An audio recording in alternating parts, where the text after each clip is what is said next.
একটু বলি, হাতে অনেক কিছু আছে, এখানে যদি জুয়েল আইস আসতো তো তার জাদুকরের হাত আমার হাত এক কি? ওই হাতে কত কি করে মানুষকে আনন্দ দিচ্ছে। আচ্ছা, হোটেলের যিনি রান্না করেন আর মায়ের হাতের রান্না একরকম হয় কি? তাহলে মায়ের হাতে আছে, হোটেলে যিনি রাঁধছেন উনিও তো হাত দিয়েই রাঁধছেন। মায়ের হাতের রান্না আর হোটেলের কারো রান্না এক হয়? হাতে কিছুটা পার্থক্য আছে। যে যাকে খুব ভালোবাসে সে যদি তার মাথায় হাত দেয় না, তো মনে হয় সমস্ত শরীরটা শীতল হয়ে গেল, একটু সান্ত্বনা পায়। অন্য কেউ হাত দিলে আপনার মাথায় অপমান বোধ করবে। বাজার ঘাটে যান, কেউ ওনার মাথায় হাত দিল, কি বলবেন? অপমান বোধ করবেন। হাতে অনেক কিছু আছে, কেমন জানেন? এই বাচ্চাগুলোকে সরিয়ে দিন না, ওদেরকে সরিয়ে দিন। হাতে কি আছে জানেন? বলরাম বসুর বাড়ি পরম পুরুষ রামকৃষ্ণ পরমহংস, উনি ভজন করছেন, গান গাচ্ছেন, তখন নরেন দত্ত যাচ্ছে, তখন বিবেকানন্দ হননি। এই নরেন দত্ত খুব তার্কিক ছিলেন, কোনো কিছুই পরীক্ষা ছাড়া বিশ্বাস করতেন না, যুক্তিতে না এলে পরীক্ষা না করে কোনো কিছু বিশ্বাস করতেন না। আইনের ছাত্র তিনি। ঠাকুরের ওই ভাব দশা সমাধি থেকে বলছে, তুমি ভগবান দেখেছো? ঠাকুর বুঝলেন ওকে দেখেই বুঝে ফেলেছেন, ওদের দূরদৃষ্টি আছে তো, সাধু আপনাকে দেখেই বুঝতে পারে, আপনার ভেতরটা পড়ে ফেলতে পারে। বলেন এ যেন তেন নয়, একেই তো খুঁজছি। উনি তখন বুদ্ধি করে বললেন, বুদ্ধি করে কেন, সত্যিই বললেন, দেখেছি রে, তোকে যেমন দেখছি ঠাকুরকে দেখেছি। ও যে দেখাতে পারেন। তখন ঠাকুর ওর মাথায় একটা হাত রেখেছিলেন। 3 দিন এই নরেন দত্তর ভাব কাটেনি, সমাধি কাটেনি, ভাবের ঘরে ছিলেন 3 দিন। তারপরে এসে ঠাকুর চরণে পড়ে বললেন, না ওই হাতে কাজ আছে, ওই হাতে কাজ আছে, বাইরে নিয়ে যাও মা। ওই হাতের সমাধি 3 দিন তার আবেশ থেকে গেল। আমি বলছি কি, সাধুগুরু বৈষ্ণবের হাতে কিছু একটা ক্রিয়া, শক্তিটা আপনার উপরে সঞ্চারিত করতে পারে। যেমন মায়ের হাতের রান্না আর হোটেলের একজনের রান্না এক হয় না, ওই হাতের পার্থক্য আছে। মা যখন রান্না করে সন্তান স্বামীর জন্য, ওর মধ্যে মমতা, শুদ্ধতা, এগুলি কাজ করায়। আর ও তো ব্যবসার জন্য করছে, এই জন্য দুটো স্বাদ, দুটো ক্রিয়া এক হয় না। শুধু এই জন্য নিবেদন করছি, সাধুগুরুর আশীর্বাদ চাই, না হলে কিছুই হবে না। ওই যে হাত রাখে না, ওটা অনেক, ওই যে মা হাত রেখে খোকার মাথায় বলে, বেঁচে থাক বাবা, অনেক বড় আশীর্বাদ। কোন শত্রু আছে যে আপনার ক্ষতি করবে যদি ওই আশীর্বাদ মা দিয়ে দেয়? এই জন্য মাথায় হাত আমাদের আজকাল নাই, কারণ হাত নেওয়ার জন্য মাথা নিচু আমরা আজকাল প্রায় করি না। মাথা উঁচু করে চলি তো হাত দেবে কি? মাথা আমাদের এখন নিচু হয় না, এখন মাথা নিচু হলেই তো হাতটা দেবে। সুধীবৃন্দ বর্ষণার বাবা বৈষ্ণবদের সেবা করতেন, সাধুদের ব্যাগ বয়ে দিতেন, জুতোটা গুছিয়ে রাখতেন। আমি দেখেছি এর মধ্যে এমন একজন আছে, আমি নাম বলবো না, অনেক ধনী, অনেক মানি, কিন্তু আমরা যখন আসি দেখে বাবা চলে যাবে, জুতোটা খুঁজে পাবে না, আলাদা করে রেখে দেয়। কখনো মাথায় করে, হাতে করে বাইরে নিয়ে খুঁজছি কোথায়, সেখানে নিয়ে উপস্থাপন। এগুলো হলো সেবা। গুরুদেবের আশ্রমে উৎসব আপনি গেছেন, গুরুদেবের মাথায় ছাতা ধরতে পারলে, গুরুদেবের হাত ধরে নিয়ে যেতে পারলে, মালাটা পরাতে পারলে, মনে করি সবাই জানুক আমি গুরুদেবের খুব নিকটের একজন, তার খুব প্রিয় ভাজন। এইগুলো সেবা না। প্রকৃত সেবা কি জানেন? গুরুদেবের বাথরুম গুলো, ল্যাট্রিন গুলো আবর্জনায় ভরে গেছে, ড্রেন গুলো জল সচ্ছে না, ওই সেবাগুলো করাই হলো প্রকৃত কৃপা পাওয়ার সেবা। প্লেট দিতে সবার ইচ্ছা হয়, জলের গ্লাস দিতে ইচ্ছা হয়, কিন্তু এইটা পাতাগুলো ফেলার লোক শেষে, ওই সেবাটাই হলো বড় সেবা। ওই সেবাটার মধ্যে কৃপা হয়, আমরা সামনে গিয়ে দাঁড়াতে পারলে বেঁচে যায়, কিন্তু না। এই জন্য উনি জুতোগুলো ধুয়ে দিতেন, পরিষ্কার করে দিতেন, সাধুদের ব্যাগগুলো বয়ে দিতেন। এক বাবা বলছেন, আমি কাল নন্দগ্রামে যাব, গোকুলে যাব, আমার ব্যাগটা, আমার তো হাঁপানির সমস্যা, ব্যাগটা একটু বয়ে দেবে বাবা? একদিন দিনমজুর না খাটলে তার সংসারে হাঁড়ি জ্বলে না। আনন্দে বলল, আপনার এইটুকু সেবা করতে পারলে আমি ধন্য মনে করব। ভোরবেলা এলো, বোঝাটা মাথায় নিল, সাধু বাবা চলছে। নন্দগ্রামে আসতে 1-1.5 ঘন্টা 2 ঘন্টা পায়ে লাগতে পারে, বেলা 11টা বেজে গেল। কেন জানেন? ওই যে হাঁপানির সমস্যা, তো অ্যাজমা। সাধু কিছুক্ষণ বসেন, আবার আবার একটু বিশ্রাম নিয়ে চলেন। 11টায় না খেয়ে না দিয়ে মাথায় বোঝা নিয়ে এসে বলছে, বাবা আশীর্বাদ করুন আমি ফিরে যাই। এই কাঠফাটা রৌদ্রে বোঝা বয়ে আনলে, সেই ভোর থেকে 11টা পর্যন্ত একটু প্রসাদ নিয়ে যাও নন্দ লয়ের। এসছেন বর্ষণা থেকে নন্দগ্রামে। বর্ষণা হলো রাধারানীর বাপের বাড়ি, আর নন্দগ্রাম হলো ওইটা কৃষ্ণের বাড়ি, একরকম রাধারানীর শ্বশুর বাড়ি। তো উনি তখন বলছেন, আপনাদের এখনো মনে করিয়ে দিই, উত্তরপ্রদেশে বৃন্দাবনে মেয়ের বিয়ের পরে যদি মেয়ের বাবা মেয়ের বাড়ি প্রথম যায়, তবে 1 গ্লাস জলও খায় না, এখনো ওই নিয়ম। গেলে মেয়ের পিতা ওই বাড়ি কিছু পাবে না। তো বলছেন, রাধারানী আমার মেয়ে, তার শ্বশুরালয়ে এসছে, এখানে আমি কিছু পাবো বাবা? না, বাবার চোখে তখন জল এসে গেছে। 5000 বছর আগে লীলা, 5000 বছর পরে এই গরিব কৃষক, শাস্ত্র জানে না, পণ্ডিত না, তবু কত শ্রদ্ধা। দেখো রাধারানী মেয়ে, এই জন্য কিছু পাবে না। বললো বাবা কিছু পাও, বললে না আমি পাবো না। ওই কাঠফাটা রৌদ্রে আসতে আসতে নন্দগ্রামের মধ্যে শেষ সীমায় এসে পড়ে গেছে অজ্ঞান। কৃষ্ণ তখন বললেন রাধাকে মেয়ে মনে করে, আর আমার গ্রামে এসে না খেয়ে মানুষটা পড়ে রয়েছে ধুলায়। গোবিন্দ তখন রাখাল বেশ ধরে একথালা প্রসাদ নিয়ে গিয়ে চোখে জল ছিটিয়ে বলছে আপনি উঠুন, এই দেখুন আপনার জন্য আমি একটু প্রসাদ এনেছি, পেয়ে যান। বললো আমি তো এখানে পাবো না, এটা নন্দগ্রামের মধ্যে, এখানে আমি আমার মেয়ের শ্বশুরালয়, এখানে কিছু পাবো না। সুধীবৃন্দ উনি পেলেন না, উঠতে গিয়ে আবার ওখানে পড়ে মূর্ছিত হয়ে গেলেন। গোবিন্দ গিয়ে তখন বললেন ও তোমাকে মেয়ে মনে করে, তোমার বাবা পড়ে রয়েছে ধুলায়, আমাদের হাতে নন্দগ্রামে কিছু নেবে না। এ দেখুন এখানে 1000 বছর আগের ঘটনা না, 200-300 বছর আগে ঘটনা, এই কলিযুগেরই ঘটনা, মাত্র 200-300 বছর আগে। ওখানে গিয়ে তখন কি করেছেন, রাধারানী ওনার মেয়ের রূপ ধরে এসেছে। রাধারানী যদি কারো স্পর্শ করে তার আর অজ্ঞানতা থাকে? মূর্ছা ভেঙে বলছে তুই এখানে মা? বলে কে আমাকে সংবাদ দিল বাবা তুমি পড়ে আছো, সকালে কিছু পাওনি জলও, তা আমি তোমার জন্য প্রসাদ এনেছি, প্রসাদটা বাবা পেতে যাবে। বললো না বাবা তুমি অসুস্থ, আমি তোমাকে পাইয়ে দিই। রাধারানী নিজে হাতে প্রসাদ পাওয়া, বারবার চোখে জল আসছে, মা আমি তো মা হারা, তুই আমার মায়ের মতোই, প্রতিদিন তো তুই রান্না করে পাওয়াস, এমন তো কখনো লাগে না আমার, এমন হচ্ছে কেন? তোর প্রসাদে এত স্বাদ তো আমি কখনো পাইনি। আসলে তো মেয়ের রূপ ধরে রাধারানী এসেছে, মেয়ের পরিচয় দিচ্ছে যে আমি মেয়ের শ্বশুর। 5000 বছর আগে লীলাটা তার এখনো বিশ্বাস ধরে রেখেছে। মা এত এত এত প্রসাদ, আস্বাদ্য প্রসাদ তো কখনো পাওয়াসনি। বলো আজ হয়তো ঠাকুরের নাম করে রান, তুমি পেয়ে নাও তো। হাতে করে পাইয়ে হাত মুছে দিয়ে মুখটা প্রক্ষালন করে ধুয়ে দিয়ে বললেন বাবা তুমি আস্তে আস্তে এসো, ঘরে কাজ আছে আমি যাই। বাড়ি ওই প্রসাদ পেয়ে না চোখে জল আসছে, রাধারানীর হাতের প্রসাদ, যার চরণ মাথায় নিয়ে গোবিন্দ কাঁধে দেহি পদপল্লব ধরা, সেই রাধারানী তার বাবার পরিচয় দিয়েছে এইটুকু বিশ্বাসে, তাকে প্রসাদ পাইয়ে চলে গেল। বাড়ি গিয়ে বলছে মা আমার সামনে একবার আয় তো, তোকে একবার দেখি, তুই এই প্রসাদ নিয়ে পাইয়ে এলি। বলে কি বোকার মতো বলছো বাবা, আমি তো বাড়ি থেকে বেরোই, তোমার জন্য আমি প্রসাদ এখনো তো রান্নায় হয়নি, কোথায় পাবো? সঙ্গে সঙ্গে ঠাকুর ঘরে গিয়ে রাধারানীকে বললেন তোমায় ভালোবাসতে পারি, আমার পাণ্ডিত্যও নেই, শুধু তোমাকে মেয়ে জ্ঞান লাড়লি জ্ঞান করি, তাতে তুমি নিজে হাতে প্রসাদ পাইয়ে আসলে। এরকম একটু বোধ করুন না, ভগবান আমার পরিবারের একজন, আমার সন্তান রাধারানী আমার কন্যা, এদের প্রতি যে ব্যবহার করেন, এদের প্রতি যে দায়িত্ব নেন, ওইটুকু ভালোবাসা ভগবানকে দিন না, তাতেই জীবন সফল হবে, তাতেই গৃহে থেকেই ভক্তি পাওয়া যাবে। সুধীজন, আমাদের অসীম দা এই ছেলেটাকে হৃদয়ে অনেক বেশি ভালোবাসি এই জন্য বছরের শেষে একটা প্রতীক্ষা করে আপনাদের পায়ের ধুলার। সংসারে যে গৃহে বছরান্তে একদিন সাধুগুরু সেবা, একটু হরিকথা হরিনাম হয় না, জানবেন ওটা শ্মশান, ওটা শ্মশান ভূমি। এই জন্য সামর্থ্য অনুযায়ী 2-5 জন বৈষ্ণবকে দিলেও প্রতি বছর গৃহে একটু তাদের হরিনাম হরিকথা এগুলো দেওয়া উচিত। বিবেক এই হাহাকারটা জায়গায়, যা করতে এসেছিলে তা এখনো করা হয়নি। জীবন সফল করাই হলো আমাদের উদ্দেশ্য। জীবন সফল কেমন জানেন? আমি আজ কদিন এই দৃষ্টান্তটা বারবার আনছি, খুব অপূর্ব দৃষ্টান্ত। এই একটা কথায় আপনার বিবেক জাগতে পারে। একটা দিয়াশালার কাঠিতে বারুজ আছে সামান্য, আছে না? তো ওই দিয়াশালার একটা কাঠি জলে ফেলে দিলেন, ওটা বিনষ্ট হলো কিনা? আর কোনো কাজে, মানে ওই যে বারুজটা সফল না হয়ে নষ্ট হয়ে গেল।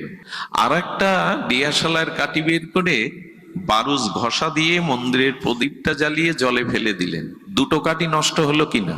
দুটো কাঠি তো জলে পড়ে, আগেরটাও নষ্ট হলো, এটাও নষ্ট হলো, কিন্তু যেটা প্রদীপ জ্বলে নষ্ট হলো সেটা কি বিফল হলো?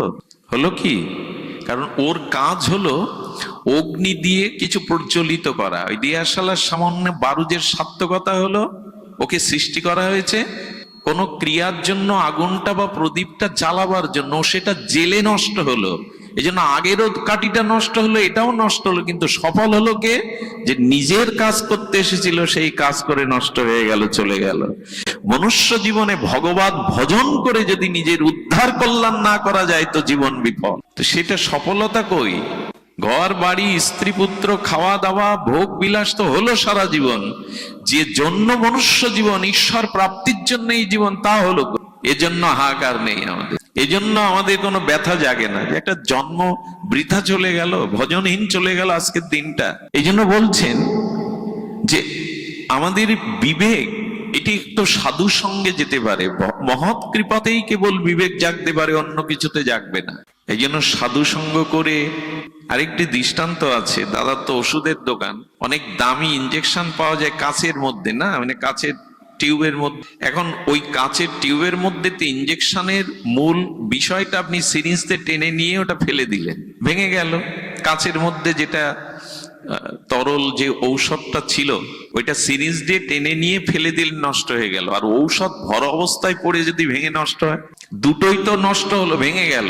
কিন্তু একটা ভাঙাতে ক্ষতি নেই, আর একটা ভাঙলে সব চলে গেল। কোনটাই ক্ষতি নেই? যেটা সিরিজ দিয়ে ঔষধটা টেনে নিয়েছেন ওটা এখন ফেলে দিলেও ক্ষতি নেই। তেমনি জীবনে ভগবত ভজন করে যদি ভগবানের প্রেম ভক্তি লাভ করে মরতে তো সবাই হবে, শরীরটা নষ্ট হবে। যদি প্রেম ভক্তি কিঞ্চিত লাভ করে মরতে পারেন তবে আপনি বিফল হলেন না, সফল হয়ে গেলেন। এই জন্য ভজন চাই, সফল হয়ে গেলেন। আমরা করছিটা কি? দিন গেল মিছে কাজে। মিছে কাজ বলছে কেন? বাবা মার সেবা করা, ভাইদের কর্তব্য বিধান করা, ব্যবসা চাকরি করা, কৃষিকাজ করা, সব ব্যর্থ। দিন গেল মিছে কাজে মানে আমরা সারাদিন যাই, উন্নতি, রোজগার, ব্যবসা চাকরি করেছি, সব ব্যর্থ হয়ে গেল। রাত্রি গেল নিদ্রে। তো বলছেন একরকম এটা ব্যর্থ। একটা শূন্য দিন, আরো শূন্য দিন, সব শূন্য দিন, দেয়াল ভর্তি 100টা শূন্য দিন, ওর কোনো মান হবে? কিন্তু বাম পাশে 1 দিয়ে যদি শূন্য দেন, মান হবে কিনা? ঠিক তেমনি বলছেন এই যে চাকরি বাকরি, কৃষি কাজ, কর্তব্য কর্ম, স্ত্রী পুত্র প্রতিপালন করা, এটা কাজ বটে, তবে যদি ভগবত ভজন না হয়, এক না বসাতে পারো, তো এগুলো একরকম শূন্যই। যে জন্য তুমি এসেছিলে তা হলো না, এমনি শূন্য হয়ে যাবে। ইটের পরে ইট দেন, পাজা হবে, মন্দির হবে না, ঘর হবে না, কারণ সিমেন্ট দিতে হবে। একরকম বৃথা। ইটের পরে ইট দিলে দেয়াল মতো দেখা যায়, মন্দির করা যায়, ভেঙে যাবে। সিমেন্ট দিতে হবে। তো চাকরি বাকরি, কৃষিকাজ, স্ত্রী পুত্র পিতামাতা প্রতিপালন করলেন, গোবিন্দ ভজন করলেন না, নিজের উদ্ধার করলেন না, ওই ইটের পরে ইট দেওয়া, সিমেন্ট নেই, বসে পড়ে যাবে। এরকম বহু জন্ম জন্মেছেন, এইসব করেছেন। এই জন্য বললেন দিন গেল একরকম, এটা মিছে কাজ। ভজন না হলে এটা একরকম। কাঁথা সেলাই তো মায়েরা ছেড়ে দিয়েছেন, এখন কম্বল উঠেছে, তো কাঁথা সেলাই করতে গিয়ে 1 মাস সারা দিন ওই ফোড় দিয়েছে। সন্ধ্যা এসে দেখে ফোড় কাঁথায় লাগেনি, কারণ সেলাই করে ফোড় তুলতে গেলে পেছনে একটা গিট দিতে হয়, সুতো দিতে হয় কিনা, ওইটা দেয়া হয়নি। এখন আপনি গোবিন্দ ভজন করলেন না, তো আর সব করলেন, একরকম সব বৃথাই গেল। ফুলকপি উঠেছে, আর যা যা কিছু দিয়ে রান্না করুন, কিন্তু থু করে ফেলে দিতে হলো, লবণ পড়েনি। মানে কৃষ্ণ ভজন ছাড়া ওই ফুলকপিটা তো বৃথা না, অন্য যে মশলা দিয়ে রান্না করেছেন ওটা তো বৃথা না, কিন্তু লবণহীন একেবারেই আস্বাদ্য হলো না। তো কৃষ্ণ ভজন হলো না, তো মানে জীবনে একরকম বৃথাই, ব্যর্থই হয়ে গেল, ব্যথায় ভরা হলো।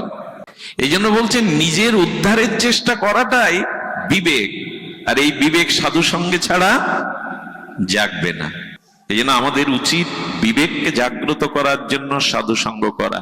আচ্ছা, ভজনটা আমার জীবনে সাধু সঙ্গ থেকে পেয়েছি কিনা, গুরুদেবের আশীর্বাদে পেয়েছি কিনা, এটা বুঝবার কি উপায়? খুব মন দিয়ে শুনতে হবে। আমার হাতে সময় কম, আমি সার কথাগুলোই বলি। কি করে বুঝতে হবে? আচ্ছা, এই যে তিলক নিয়েছি আমি, আমার মাথায় শিখা আছে, এইটাই কি প্রেম ভক্তির পূর্ণ লক্ষণ? এটা পূর্ণ লক্ষণ না, এটা ধর্মের অঙ্গ, ভজনের অঙ্গ মাত্র, অংশ মাত্র, অংশী না। আমি যে তুলসীর মালা নিয়েছি, দাদার সঙ্গে তিলক নিয়েছি, আমি হরিনাম করছি, এগুলো অঙ্গ বটে। তবে আপনার সাধু সঙ্গ করে ভজন জীবন সার্থক হলো বুঝবেন কি করে? খুব মন দিয়ে শুনুন কথাটি। কি করে বুঝবেন? একটা দৃষ্টান্ত দেই। আপনি মাটি পরিপাটি করে, ক্ষেত্র পরিপাটি করে প্রস্তুত করে শস্য বীজ দিলেন। এখন তো শস্য বীজ বোনার সময় শস্যগুলো খেতে দেখা যাবে? ছড়ানোর পরে কি দেখা যাবে? ক্ষেত দেখা যাবে, মাটি দেখা যাবে, শস্য দেখা যাবে? দূর থেকে দেখা যাবে না। এবার ওতে জল দিন, নির্মল বায়ু দিন, সার দিন। 2 মাস 3 মাস পরে দেখলেন ওগুলো অঙ্কুর হয়ে শস্য গাছ হয়ে হলুদ ফুলে একবার শস্য দানা হয়ে ক্ষেত ভরে গেছে। তখন কি দেখা যাবে জানেন? তখন ক্ষেত দেখা যাবে না, সরিষা দেখা যাবে। ক্ষেত দেখা যায়, ভরে গেছে, ধান বা শস্যই ক্ষেত কোথায় লোকালো? ক্ষেত আছে, কিন্তু ক্ষেত আর আচ্ছা, যখন বীজ বুনেছিলেন তখন কি দেখা যাচ্ছিল? বীজ দেখা যাচ্ছিল, বৃক্ষ দেখা যাচ্ছিল। তা সাধু সঙ্গ করে জীবন সফলের মহিমা হলো, আপনি যখন গুরুদেবের আশ্রয় নিলেন, হরিনাম পেলেন, তখন ওই জল সিঞ্চন করা, ওই সার আদি দেওয়া, নির্মল বাতাস দেওয়া, মানে আপনি ভজন সাধন করতে করতে যখন আপনার জীবনে ক্ষেত দেখা যাবে না, ফসল দেখা যাবে, তখনই তো কৃষকের সফলতা, তখনই তো ফসলের সফলতা। তা আপনার জীবনে ভজনের পরিপূর্ণতা তখন, যখন আপনি সবকিছুর মধ্যে সংসার না দেখে ভগবানকে দেখতে থাকবেন। ফসল দেখা যাচ্ছে, ক্ষেত দেখা যাচ্ছে না, তো আপনি সবকিছুর মধ্যে ভগবানকে দেখতে শুরু করছেন। পিতার মধ্যে ভগবান, মায়ের মধ্যে ভগবান, সকলের মধ্যে ভগবান, আর সবার মধ্যেই ভগবানের এই উপলব্ধি, এটাই হলো ভজনের পরিপূর্ণতা। মালা তিলক অংশ, এগুলো অংশ, পরিপূর্ণ না। পরিপূর্ণ সেদিন যেদিন ভগবানকেই আপনি সকলের মধ্যে দেখতে পাবেন। এটা দেখা হয় তো, পিতার মধ্যে মায়ের মধ্যে হয় বলাটা মুখের কথা না, অত সহজ না। কিরকম জানেন দৃষ্টান্ত? নামদেব একাদশীর পর দিন দ্বাদশীতে পালন করতে যাবে, রুটি বের করে আর মাখনের কটু দিয়ে রুটিতে লাগিয়ে একটু তুলসী দিয়ে নিবেদন করে পালন সারবে। কুকুর এসে রুটি নিয়ে দৌড়। আরে প্রভু দাঁড়ান, প্রভু দাঁড়ান, মাখনটা তো লাগাতে দিন, মাখন ছাড়া পাবেন কি করে? মাখনটা তো লাগা দিন। দৌড়াতে দৌড়াতে দৌড়াতে 2-3 কিলোমিটার যাওয়ার পরে কুকুরের মধ্যেই চতুর্ভুজ নারায়ণ প্রকট হয়ে গেছে। আরে তোমার তো সর্বজীবের মধ্যে ঈশ্বর দর্শন এসে গেছে, তোমার সাধনা সফল। এই জন্য আমাদের উচিত হবে যে সকলের মধ্যে ঈশ্বরকে দেখা। আরেকটি জিনিস বলি, এই সংসারে থেকেই আপনার ভগবত ভক্তি হবে, কোথাও যেতে হবে না। কিছু মনে করবেন না, দেবশ্রী নারদ বলেছিলেন কলিযুগে একরকম সব ঝড়ের কবলে তছনছ হয়ে গেছে। এখানে ভগবত পাওয়ার জন্য, প্রেম ভক্তি লাভের জন্য আপনার গৃহ ছেড়ে কোথাও যেতে হবে না, তবে প্রেম ভক্তি নিয়েই সংসার করুন। সেটা কেমন? খুব মূল্যবান কথা হলো যে সংসারের থেকে তখনই হবে, আমি আগেই বলছিলাম, সাধুসঙ্গ করলাম, বিবেক জাগলো কিনা বোঝা যাবে কি করে? এর উপলব্ধির বিষয়টা হলো যে সংসারে থেকেও ভগবত কৃপা হবে, প্রেম ভক্তি, নিজের আত্মকল্যাণ হবে, উদ্ধার হবে। তবে সেটি কেমন? ধ্যান দিয়ে শুনুন। সেটি হলো, এখানে যারা হিন্দু সনাতনী নরনারী আছেন, প্রত্যেকেরই একটা কুড়ে ঘর থেকে অট্টালিকা কিছু না কিছু আছে তো। নিরাশ্রয় তো আমরা কেউ নয়। সেই কুড়ে ঘরে বা প্রাসাদে দেব দেবী বা ইষ্ট একটা না দুটো বিগ্রহ, পট, ছবি রূপে আছে তো, যাকে আমরা ধূপ ধুনো দেই। একজন আছেন যার গৃহে এগুলো নেই? এর মধ্যে কি একজন আছেন যার গৃহে কোনো দেব দেবী, ইষ্ট, মহাপ্রভু, ভগবানের কোনো পট, বিগ্রহ, ছবি কিছুই নেই? কেউ নেই এর মধ্যে। সকল হিন্দুর, সকল সনাতনীর ঘরে তার ইষ্ট, তার দেবতা সবই কিছু আছে। এখানে যদি বলি হাত তুলুন, কার কার গৃহে দেব দেবী, ঠাকুর দেবতা আছেন, সবাই হাত তুলবেন, একজনও বাদ যাবেন। কিন্তু যদি বলি সেই ঠাকুর পাথর না, ছবি না, ইট সেখানে দারু না, সেই ঠাকুর বিগ্রহতে আর ভগবানে কোনো পার্থক্য? প্রতিমা নও তুমি সাক্ষাৎ ব্রজেন্দ্র নন্দন। তো সবার ঘরে ঠাকুর আছে, ধূপ ধুনো দেই, ঈশ্বর মনে করে আসন পেতে কুড়ে ঘর ও অট্টালিকাও রেখেছি। এখন বলুন তো, আপনি যা 3 বেলা আহার করেন সেটা কি ভগবানকে দেন? এখন যদি বলি একটু রান্না করে ভগবানকে ভোগ লাগিয়ে কজন পান? সবার ঘরে ঠাকুর আছে, এতে সবাই হাত তুলবে। এখন যদি বলি কজন নিবেদন করে ভগবানকে দিয়ে পান, এর মধ্যে 10 জন লোক হাত তুলতে কুণ্ঠিত বোধ করবে। তো কিসের ভজন, কিসের ভগবত উপাসনা? জল তুলসী দেই, আপনি জল তুলসী খেয়ে বেঁচে থাকুন 2 বছর, আপনাকে কে যোগাচ্ছেন এই অন্ন, খাদ্য, জল?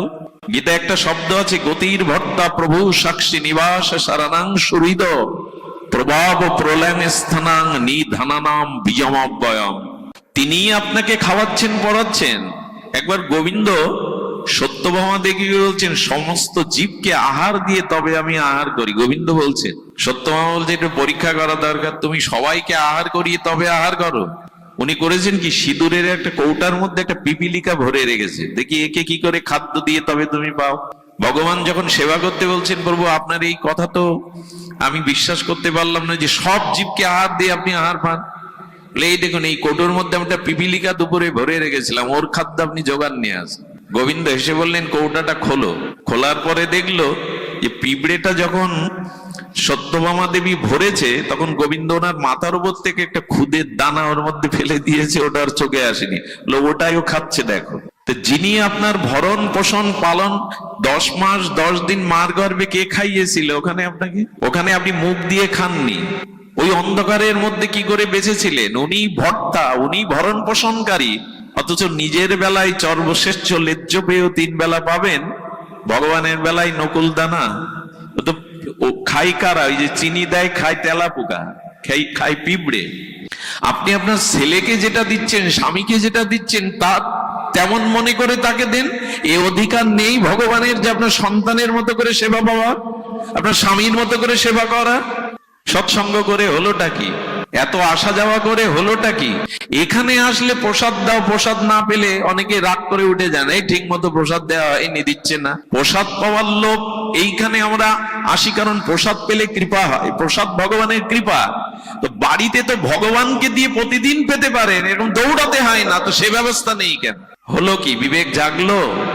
এই জন্য আমরা শুনছি বটে, স্রোতের মতো আসছি বটে, অনুষ্ঠান করছি বটে, কিন্তু নিজের ভোগ বাসনা ত্যাগ করে ভগবানকে সুখ দেওয়ার বাসনা আমাদের মধ্যে এখনো ওইটুকুই। ওই 2-4 ঘন্টা কথা শুনতে ভালো লাগে, আসতে ভালো লাগে, কিন্তু তারপর একথা অস্বীকার করতে পারবেন?